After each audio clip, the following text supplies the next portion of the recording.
Para petani di Kabupaten Buleleng kini didorong beralih ke komoditas organik. Hal ini dilatar belakangi oleh belum banyak petani melirik potensi pertanian organik. PLT Kadis Pertanian Buleleng Imade Sumiarta mengatakan, komoditas tani dengan label organik dapat memberikan hasil yang lebih besar. Hingga kini luas lahan organik di Buleleng masih sangat terbatas. Data di Dinas Pertanian Buleleng menunjukkan, luas lahan pertanian organik baru 117 hektar dari total luas lahan sawah seluas 10.335 hektar. Menurut Sumiarta, pada tahap awal pengembangan lahan organik memang tidak mudah, sebab petani sudah terbiasa memberikan pelakuan kimiawi pada lahannya. Pihak ingin petani di Buleleng beralih ke organik. Selain itu, Dinas Pertanian juga akan menjalin kerjasama dengan sejumlah produsen pupuk sehingga bisa menyalurkan pupuk organik dengan kuantitas besar.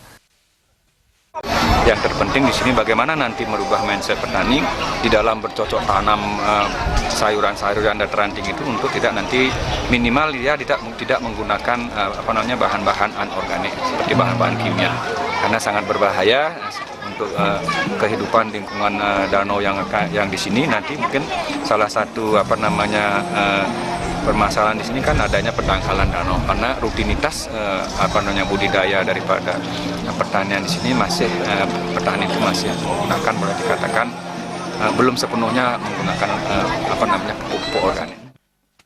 Rencananya untuk mendorong petani beralih ke organik, Dinas Pertanian akan memberikan subsidi untuk varietas padi bibit unggul maupun untuk pupuk organik. Komang Yuda, Bali.